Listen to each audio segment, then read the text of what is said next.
حدیث البتہ صحیح ہے، صحیح سند کے ساتھ، فضائل صحابہ کتاب ہے، احمد بن حنبل کی یہ روایت میں نے وہ 72 حدیث میں بھی شامل کی ہے کہ سیدنا علی رضی اللہ تعالیٰ عنہ کہتے ہیں کہ میری وجہ سے 2 گروہ گمراہ ہوں گے اور میری وجہ سے 2 گروہ دوزخ میں جائیں گے، ایک میری محبت میں غلوف کر کے اور ایک میری دشمنی میں غلوف کر کے۔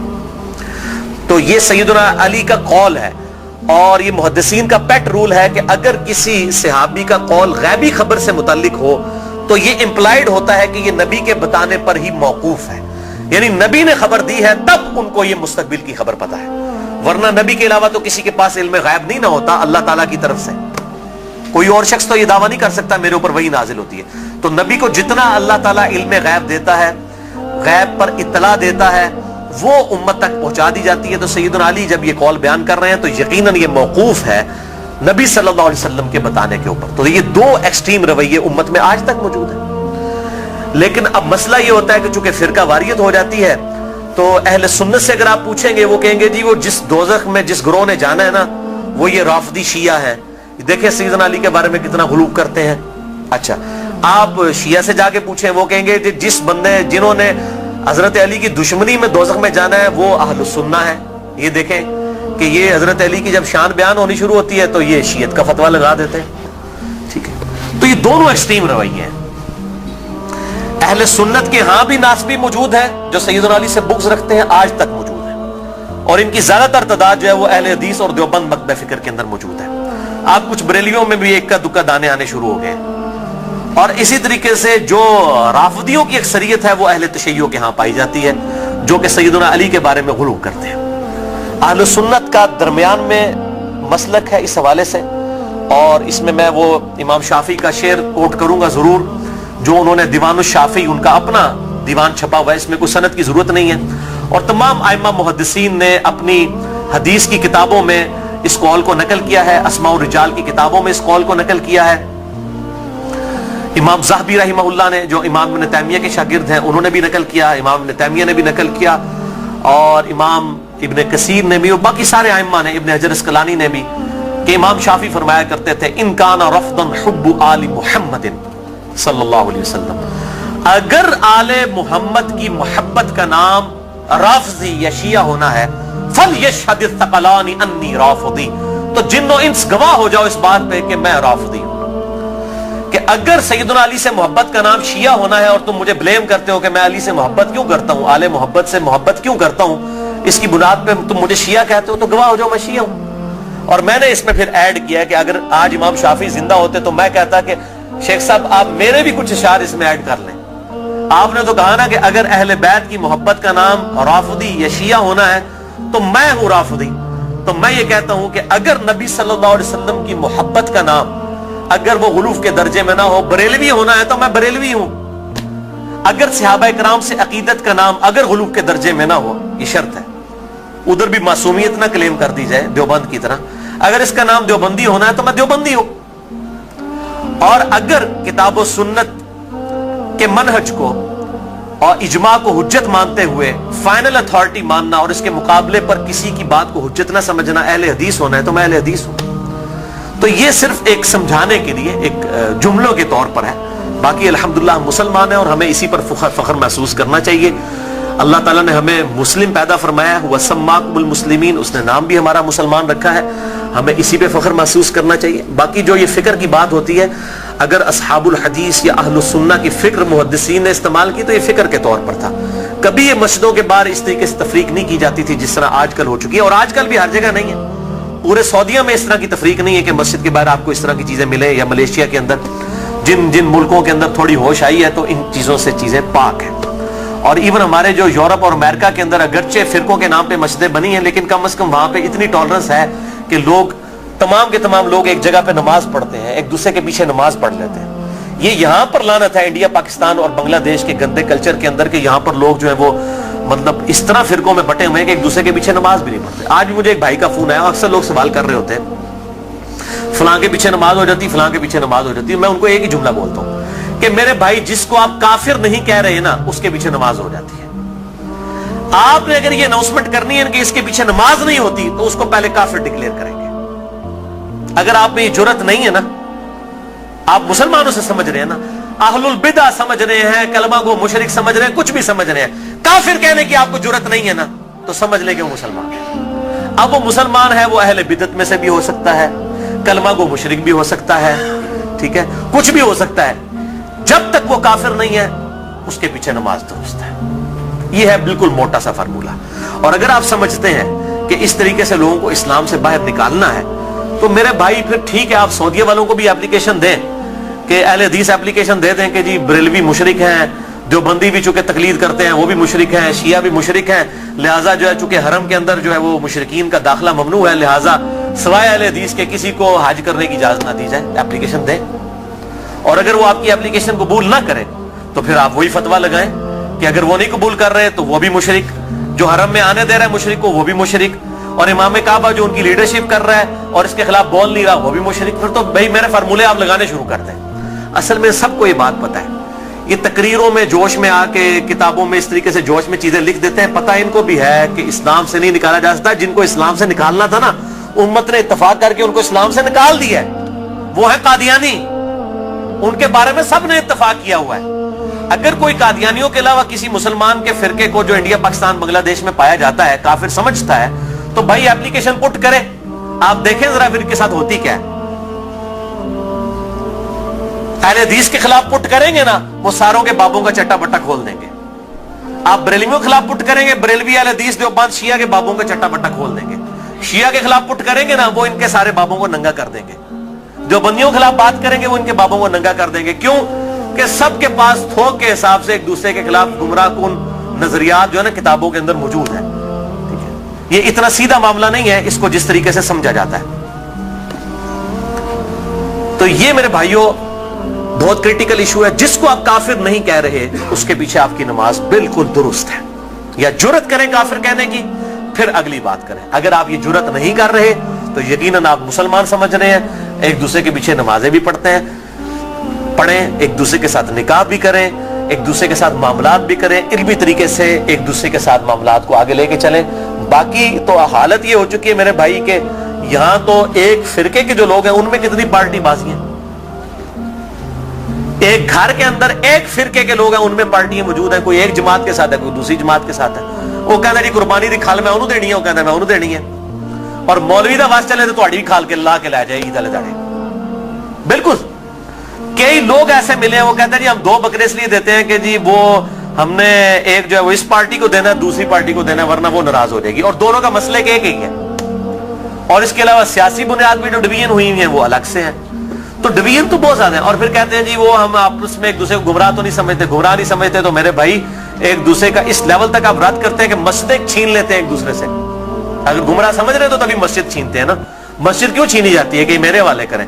तो या सीधा सीधा पब्लिक को बताएं कि ये मस्जिद जो है ये हमारे चंदे बटोरने के अड्डे हैं। तो चूंकि इधर से हमने चंदे बटोरने होते हैं, आपकी चमड़ियां उतारनी होती है, इसलिए हम मस्जिदें आपसे छीन रहे होते हैं। तो बताएं पब्लिक को, यही बात हो सकती है ना। तो या फिर अगर ये नहीं कह रहे तो आप ज़ाहिर है दूसरों को गुमराह समझ रहे हैं। गन पॉइंट के ऊपर एक दूसरे की मस्जिदें छीनते हैं, लड़ाइयां करते हैं, और फिर कहते हैं जी हम एक ही हैं। कोई एक नहीं होते मेरे भाई। देवबंद का ममाती गिरोह, हयाती गिरोह, इतने एक्सट्रीम इख्तलाफात हैं आप सोच भी नहीं सकते। बरेलवियों के अंदर आप आ जाएं, दावत इस्लामी को देख लें और डॉक्टर तैयब कादरी साहब और सैफियों की पार्टी जमीन के आसमान की इख्तलाफात है। अहले हदीस के अंदर आप आ जाएं, वहां पे जमात दावा को देख लें, जमीयत अहले हदीस को देख लें, जमीन आसमान की इख्तलाफात है। मैं तो मतलब जो कहते हैं ना कि पंजाबी मुहावरा दाइयां को नहीं ढिड छुपे होते, मैं तो सारे नाल रहा, मुझे तो पता है इनकी सबकी क्या सूरत हाल है। चंदों की बुनियाद के ऊपर लड़ाइयां होती हैं और बाज़ औक़ात जो है वो असला तक निकाल लिया जाता है, मस्जिदों के ऊपर कब्जा कर लिया जाता है, मस्जिदें बंद हो जाती हैं। हमारे खुद इस्लामाबाद में एक अहले हदीस की मस्जिद 1 साल तक बंद रही है, सिर्फ 2 पार्टियों के झगड़े की वजह से। और फिर अल्टीमेटली जो है वो बड़ी मुश्किल के साथ इशू जो है वो रिजॉल्व हुआ। और इस हद तक हो गई कि इमाम मस्जिद को धमकी लगाई जाती थी, अगर तूने उधर जाके इमामत कराई ना तो तेरी लता पान देंगे, इस लेवल तक। और उस मस्जिद के दाएं तरफ एक पार्टी ने खैमा लगाया, बाईं तरफ एक पार्टी ने खैमा लगाया, दोनों जो है वो नमाजें पढ़ा रहे हैं और दोनों ने अब स्पीकर लगाए हुए हैं और एक दूसरे की तरफ रुक किए हुए, नमाजी अंदर 4-5 ने। ये हालत है मौलवियों की। तो मैं ये समझता हूं कि इस्लाम के खिलाफ सबसे बड़ी साजिश जो है ना ये उलमा है। और ये बात मेरी बुरी ना मानिएगा, सूरह अल-अराफ के अंदर अल्लाह ताला ने आयत नंबर 175 ऑनवर्ड अगर आप पढ़ना शुरू करेंगे तो अल्लाह तबारक व तआला ने उलमाए सू की मिसाल जो है कुत्ते की सी दी है। अल्लाह ताला माता है जो उलमा, बलआम बिन बाऊरा एक बहुत बड़ा आलिम था यहूदी, उसकी मिसाल अल्लाह ताला ने दी है कि इसकी मिसाल कुत्ते की सी है कि इसको कोई चीज मिलती है तब भी ये जुबान हाँफता रहता है, ना मिले तब भी हाँफता रहता है, कि वो लालची है ना। यानी कुत्ते का काम ही है कि वो लालच में जुबान बाहर निकाल के रखे, चाहे पेट भरा हुआ हो या ना हो। उलमा की मिसाल अल्लाह ताला ने कुत्ते की दी है कुरान हकीम के अंदर। आप अंदाजा करें कितनी सख्त मिसाल है। हम भी ये बात करते हैं, पंजाबी जी का मुहावरा है, कुत्ती चोराना रली है, सुने हैं ना। यानी चोर से बचाने के लिए, घर की हिफाजत के लिए कुत्ता रखा जाता है। जब कुत्ता ही चोरों को बताना शुरू कर दे कि फलां कीमती माल फलां जगह पे इसको लूट लो, तो इसको पंजाबी में कहा जाता है कुत्ती चोराना रल गई है। यानी कुत्ता जो है वो उल्टा चोरों के साथ मिल गया है। हमारे उलमा की भी मिसाल यही है, वो उलमा जो अपनी पब्लिक को ये कह रहे हैं कुरान और सुन्नत डायरेक्ट ना पढ़ना, गुमराह हो जाओगे। तो ये इससे बड़ी क्या दुश्मनी है। हम गैर मुस्लिम को कैसे कुरान पेश करेंगे अगर हम अपने मुसलमान भाई को ये कह रहे हैं कुरान डायरेक्ट ना पढ़ना, गुमराह हो जाओगे। क्यों कह रहे होते हैं? क्योंकि उनको पता है कुरान में वो कुछ लिखा है जो हमारे कीदों, हमारे बाबों के कीदों के खिलाफ है। अगर ये बात करेंगे तो गुमराह ही होगा ना। तो ये जो पट्टी पढ़ा रहे हैं, मुझे पता है इससे बड़े इस्लाम के दुश्मन कौन है। अब आप इनकी पगड़ियों से, दाढ़ियों से, तस्बीहों से, इनकी शक्लों से धोखा ना खाएं। इस्लाम के बहुत बड़े दुश्मन हैं ये लोग। अल्लाह ताला इनके शर से महफूज फरमाए। तो बात कहां से कहां निकल गई। अल्लाह ताला फरमाता है हमने माँ बाप, इनको माँ और बेटे दोनों को जहान वालों के लिए बहुत बड़ी निशानी बनाया था। इन्न हादिही उम्मतुकुम उम्मतुम वाहिदा, ऐ नबियों के मानने वालों, ये सब की सब उम्मतें, तमाम नबियों के पैरोकार और अंबिया की तालीमात एक ही थी। व अना रब्बुकुम फअबुदून, और मैं तुम्हारा रब हूं, बस मेरी ही इबादत करो। यानी ईसा, मूसा, इब्राहिम, नूह अलैहिमुस्सलाम और मोहम्मद रसूलुल्लाह सल्लल्लाहु अलैहि वसल्लम, ये एक ही दरख्त की शाखें हैं, एक ही दरख्त के फल हैं। ये कोई डिफरेंट तालीमात नहीं है, बुनियादी अकायद सेम है। हाँ, वक्त के साथ साथ अल्लाह ताला ने शरीयत के अंदर कुछ तब्दीली की, लेकिन बुनियादी अकीदा तौहीद सब का सब एक, और वही अल्लाह ताला ने बात कर दी। व अना रब्बुकुम, और मैं हूं तुम्हारा रब, फअबुदून, बस मेरी इबादत करो। व तक़त्तअू अमरहुम बैनहुम, मगर लोगों ने पारा पारा कर दिया आपस में दीन को। कुल्लुन इलैना राजिऊन, सब के सब को लौट कर हमारे पास आना है। अल्लाह ताला माता हमने एक दीन दिया था, लेकिन लोगों ने फिरके बना लिए। एक तो ये अंबिया के नाम पर ये तकसीमें हुई, और बाद में फिर नबियों के मानने वालों में भी बुजुर्गों के नाम पे तकसीमें हो गई। यानी आज ईसाई, यहूदी और मुस्लिम्स नबियों के नाम के ऊपर अपने आप को डिवाइड किया हुआ है ना, हालांकि तालीमात एक है। और हम क्यों अपने आप को बेहतर समझते हैं? हम किसी नबी का डिनाई नहीं करते। ला नुफर्रिकु बैना अहदिम मिन रुसुली, हम ईमान लाने में किसी नबी में फर्क नहीं करते। लेकिन यहूदियों को देखें, हजरत ईसा का इनकार करते हैं, मोहम्मद रसूलुल्लाह का इनकार करते हैं सल्लल्लाहु अलैहि वसल्लम। ईसाइयों को देखें, हजरत मूसा को भी मान रहे हैं, हजरत ईसा को भी मान रहे हैं, हमारे नबी का इनकार कर रहे हैं। तो उन्होंने अपनी पगडंडी अलग कर ली है। और हमें क्या तालीम दी गई कि हम ईसा अलैहिस्सलाम को भी वैसा ही पैगंबर मानते हैं जिस तरह के अपने महबूब सल्लल्लाहु अलैहि वसल्लम को मानते हैं। हमारे नजदीक नबी सल्लल्लाहु अलैहि वसल्लम का इनकार करने वाला भी वैसे ही काफिर है जिस तरह किसी एक पैगंबर का इनकार करने वाला काफिर है, सेम। ये अल्लाह ताला ने। लेकिन फिर उम्मत के अंदर क्या हुआ? नबी सल्लल्लाहु अलैहि वसल्लम तो चले गए, और आप सल्लल्लाहु अलैहि वसल्लम के बाद वक्त जब गुजरता गया, लोगों ने अपने बुजुर्गों, बाबों के नाम के ऊपर फिरके खड़े करना शुरू कर दिए। उसमें बुजुर्गों का कसूर नहीं था।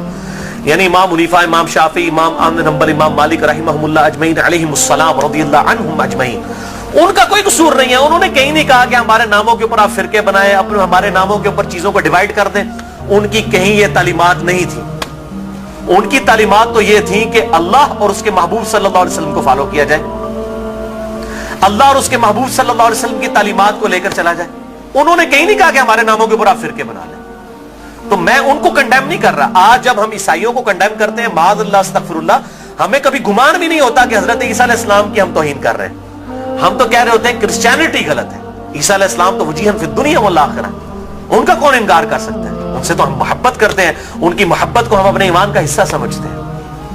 लेकिन इन बुजुर्गों के नाम के ऊपर फिरके बनना शुरू हुए, फिर आगे चलता रहा काम यहां तक पहुंचा कि अब आप देखें कि इस हालत तक बिगाड़ आ चुका है कि इंडिया पाकिस्तान के अंदर एक इमाम अबू हनीफा रहमहुल्लाह के नाम पे फिरका बनाने वाले लोगों की अपनी हालत ये हो गई है, उन्होंने अपने इधर जो 14वीं सदी के दो बाबे थे उनके नाम के ऊपर फिरके बना लिए, बरेलवी और देवबंदी। दोनों अपने आप को हनफी कह रहे हैं, دونوں اپنے آپ کو کہہ رہے ہیں کہ ہم امام حنیفہ کے پیروکار ہیں، اور دونوں ایک دوسرے کو ماشاءاللہ کافر بھی سمجھتے ہیں، گستاخ رسول بھی سمجھتے ہیں، مشرک بھی سمجھتے ہیں، ایک دوسرے کے پیچھے نمازیں پڑھنے کے قائل نہیں ہیں، اور اسی نام کے اوپر انہوں نے مسجدیں بھی الگ کر لی ہوئی ہیں، اور اس حد تک کہ آپ مسجد کے بارے میں دیکھتے ہو لکھا ہوتا ہے اہل سنت والجماعت، بریکٹ میں لکھا ہوتا ہے حنفی، پھر آگے مزید بریکٹ لگائی ہوتی ہے دیوبندی. یعنی آپ دیکھیں کہ کس لیول تک ڈیوائیڈ کر دیا، کس لیول تک ڈیوائیڈ کر دیا امت کو. تھوڑا آگے ہو جائے، آگے ہو جائے، آگے ہو جائے. اور میں حیران ہوتا ہوں کہ انڈیا کے 2 شہروں کی بنیاد کے اوپر امت کو ڈیوائیڈ کر دیا. یہ دیوبند اور بریلی انڈیا کے 2 شہر ہیں، اس کے نام کے اوپر ڈویژن کر دی ہوئی ہے. یہی حال اہل حدیث کا ہے. کبھی اپنے آپ کو اہل حدیث کہیں گے، کبھی سلفی کہیں گے، کبھی کہیں گے غربا اہل حدیث، کبھی کچھ. کس لیول تک بگاڑ آ گیا. حتیٰ کہ اگر آپ اب یورپ میں چلے جائیں تو وہاں 2 فرقے بن چکے ہیں، اہل حدیث اور سلفی. اور سلفیوں میں بھی 2 ہیں، ایک تقلیدی سلفی ہیں اور ایک غیر مقلد سلفی ہیں. اور ابھی ایک اور شوشہ چھوڑا ہے مدخلی. یہ ایک اور فرقہ جو ہے وہ عرب کے اندر نکلا ہے، جو کہ اپنے علاوہ سب کو کہتا ہے کہ یہ اہل حدیث سے خارج ہیں، ہم کوئی بہت بڑے اہل حدیث ہیں. یہی ہوتا ہے میرے بھائیوں، جب یہ پارٹی بازی شروع ہوتی ہے نا، اس کا انجام یہی ہوتا ہے. خدا کے لیے اس طرف واپس آ جائیں جہاں ہمارے محبوب صلی اللہ علیہ وسلم ہمیں چھوڑ کر گئے تھے. ہوا سماکم المسلمین من قبل وفی ھذا. اللہ کے پیغمبر ابراہیم علیہ السلام نے اس قرآن کے نزول سے پہلے تمہارا نام مسلم رکھ دیا تھا، اور اس کتاب میں وفی ھذا اللہ نے بھی انڈورس کر دیا اپنے آپ کو مسلمان کو. کیوں اپنے آپ کو ڈیوائیڈ کرتے ہو؟ کس لیول تک ڈویژن کرو گے؟ پہلے کہتے تھے جی اگر ہم سنی شیعہ کی ڈویژن نہیں کریں گے تو پتہ کیسے چلے گا. چلو جی وہاں بھی مسئلہ حل ہوا. پھر آگے گئے جی نہیں اگر ہم حنفی شافی مالکی حنبلی اہل حدیث نہیں کریں گے پتہ کیسے چلے گا. چلو وہاں بھی مسئلہ حل ہو گیا. پھر آگے کہ نہیں جی اہل حدیث میں بھی اتنی پارٹیاں تھیں تو ہم سلفی کہیں گے تو تب پتہ چلے گا. میرے بھائی یہ جتنی دمیں لگائی ہوئی ہیں نا، میں ان کو دمیں کہتا ہوں، یہ آپ دمیں لگاتے چلے جائیں، اس کی کوئی اینڈ نہیں ہے، سوائے اس کے کہ امام مالک رحمہ اللہ کا قول ہے، وہ فرمایا کرتے تھے اس امت کے آخری حصے کی بھی ہدایت ویسے ہی ہوگی جس طرح کے ابتدا کے حصے کی ہوئی تھی. صحابہ اکرام علیہم رضوان، اہل بیت، بریلوی، دیوبندی، اہل حدیث، شیعہ، اہل سنت اس تفریق سے بہت بالا تھے. آج بھی الحمدللہ وہ مسلمان اس پیٹرن کے اوپر. مجھے کہتے ہیں لوگ جی وہ آپ کس فرقے سے ہیں؟ میں کہتا ہوں جی میں اس گروہ میں شامل ہوں. فرقہ تو ہے ہی اسلام میں حرام. ٹھیک ہے، اللہ تعالیٰ نے واضح طور پہ فرما دیا ہے کہ ان الذين فرقوا دينهم وكانوا شيعا لست منهم في شيء. اے نبی جنہوں نے دین میں فرقے بنائے اور اپنے آپ کو گروہوں میں بانٹ لیا، آپ کا ان سے کوئی تعلق ہی نہیں ہے. سورۃ الانعام آیت نمبر 159. اس طریقے سورہ آل عمران کے اندر ہے واعتصموا بحبل اللہ جميعا ولا تفرقوا. اللہ کی رسی یعنی قرآن کو صحیح مسلم میں آتا ہے غدیر خم کی حدیث میں کہ یہ قرآن ہے اللہ کی رسی، اس کو مضبوطی سے پکڑ لو، فرقوں میں مت بٹو. پھر پوچھ رہے ہوتے ہیں فرقہ کون سا ہے، تو میں پھر آخر میں تنگ آ کے کہتا ہوں میرے بھائی میرا وہی گروہ ہے جو صحابہ کرام کا تھا.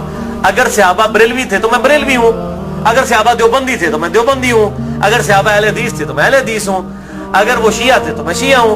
وہ کہتے ہیں نہیں جی صحابہ تے مسلمان ہی سن، لیکن ہون لوڑ پیندی ہے. تو میں کہتا ہوں میرے بھائی آج ضرورت کس طرح پڑ رہی ہے؟ اگر آج ضرورت پڑ رہی ہے تو نبی صلی اللہ علیہ وسلم کا کام تھا یہ امت کو بتا کے جاتے کہ میرے بعد یہ ہوگا تو جو اس فرقے کا نام ہوگا وہ صحیح ہوگا. بتائیں،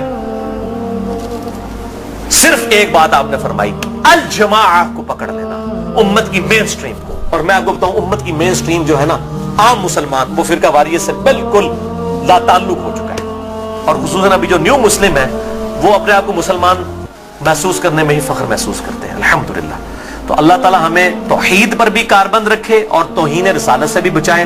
نبی صلی اللہ علیہ وسلم کی سچی عقیدت نصیب فرمائے. اپنی موت سے پہلے اپنی قبر و آخرت کی تیاری کرنے کی توفیق عطا فرمائے. سبحانک اللہم و بحمدک اشہد ان لا الہ الا انت استغفرک و اتوب الیک وما علینا الا البلاغ المبین.